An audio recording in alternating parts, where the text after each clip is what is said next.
Okay, so welcome to my home. I am Levi Vera, and today I'm going to be presenting on who I think is an incredible psychedelic scientist. Today I'm going to be presenting on Humphry Osmond and the massive impact he had on the study of hallucinogenic medicine and the lives of those he helped to recover, and why I consider him to be an incredible psychedelic scientist. Humphry Osmond was incredibly impactful in multiple areas. Not only did he coin the commonly used word to describe hallucinogens, he facilitated the sobriety of thousands with the use of hallucinogens. He continued to reduce stigma and had a heart for service. His influence and guidance also was an initial spark, there was several, for the 1960s counterculture movement. This man was a pillar in the study of psychedelic medicine. He was truly a psychedelic scientist. And I think he was incredible because he had that heart for service and he had that desire to help other people above all. Okay, so who was the man?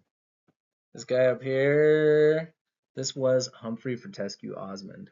He was born in Surrey, England in 1917.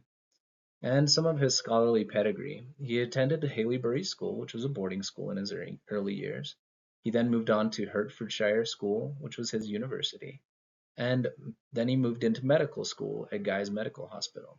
And then a big thing called the Second World War spun off. And he ended up serving in the British Navy as a surgeon lieutenant. But a lot of his superiors pushed him to become a psychiatrist because he had talent in that line of work.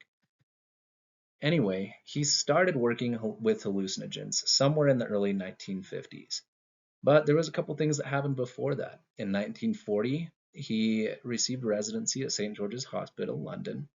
In 49, he received a diploma in psychological medicine. And then in 51, he moved to Canada with his wife to take a physician position at Saskatchewan Hospital in Weyburn. Then he got a Canadian certificate in psychiatry in 52, and he became a physician superintendent and the director of research at the hospital until 1961. He led a very successful life, but somewhere in there he began kind of self-administering some psychedelics, and he ended up doing this with a prerogative. He wanted to better understand the people that had mental illness. He had a desire to see what the schizophrenic was thinking and feeling, and his legacy only grew from then on. Okay, so how did he impact research? Well, Osmond and Abram Hoffer, who was his colleague at the time, observed that there were similarities with those diagnosed with schizophrenia and with those that had taken mescaline. What's interesting about that is that part of their theory, they hypothesized that schizophrenia was a result of an error in the metabolization of adrenaline in the body, very similar to how diabetes is a metabolization error as well. This interest in finding the cause of schizophrenia is what led to interest in the study of hallucinogens as a way to better understand the state of mind of those with schizophrenia. So that led to a lot of self-testing. Interestingly enough, Osmond also proved to have quite a desire to reflect the spiritual experiences produced by shamans. If we look up above me, the man in the nice sweater who looks extremely focused is our friend Osmond. His work began with alcoholics in the 1950s, using LSD to try and frighten patients into disliking alcohol. However, they reported having powerful spiritual and enlightening experiences that led to sobriety. In 1954 to 1960, they treated approximately 2,000 people who were able to stay sober for more than a year, and many for far more than that.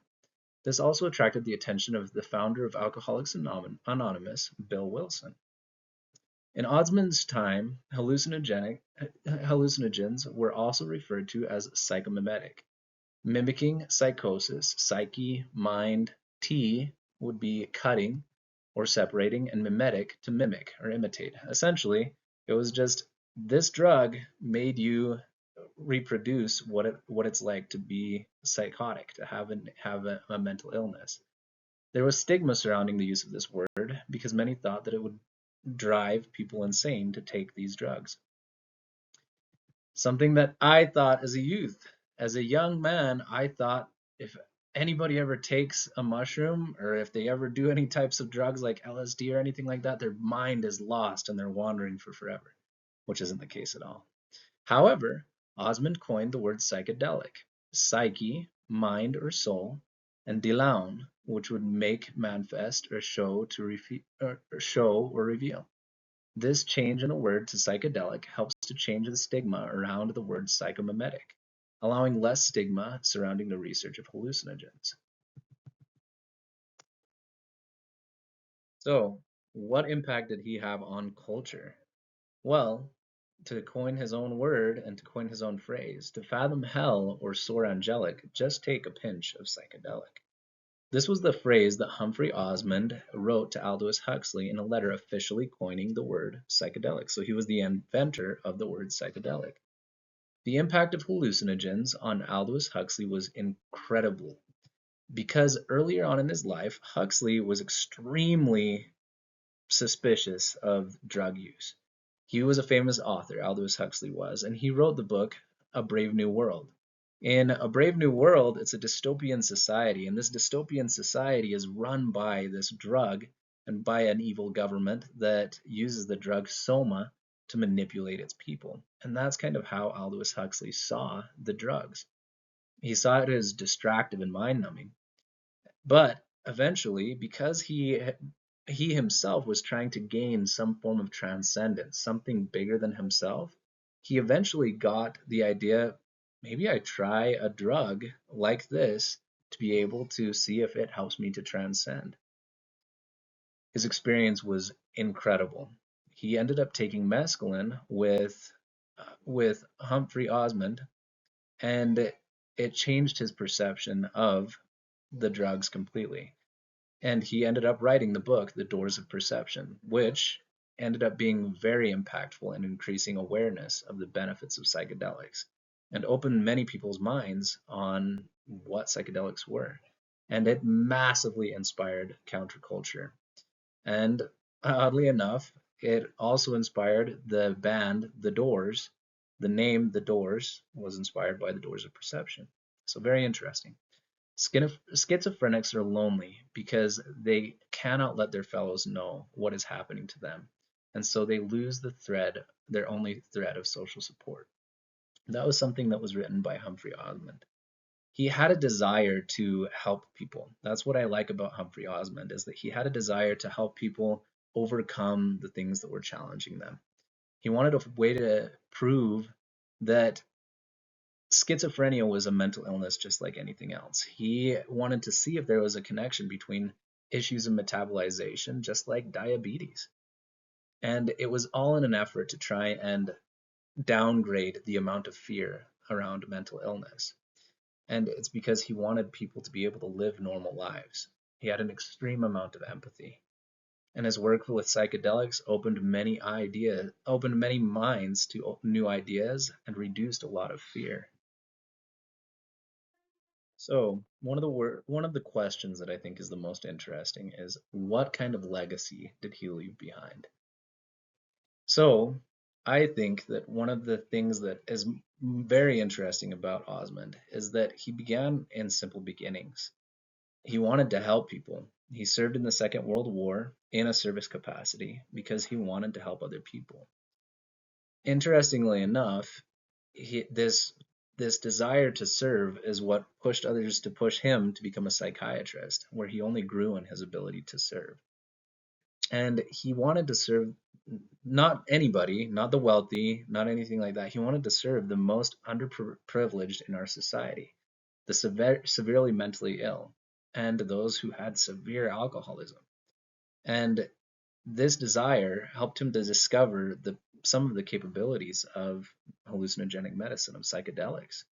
It helped him to understand how to help and how to heal.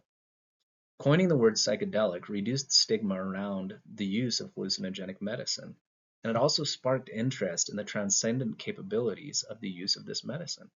It inspired Aldous Huxley, who went on to inspire an entire generation. Osmond's work with alcoholics demonstrated a vast potential of hallucinogenic medicine in the recovery of addicts. something that is currently being explored and has extreme potential. I think that he was an incredible he was an incredible medicine man, he was an incredible shaman, he was an incredible psychiatrist because he had that desire to help other people. He wanted to help other people change their lives. So that is why I think that Osmond was an incredible psychedelic scientist. Okay, right up here is just kind of some of the things that I was reading to help me to learn more about this subject. So thank you. Bye.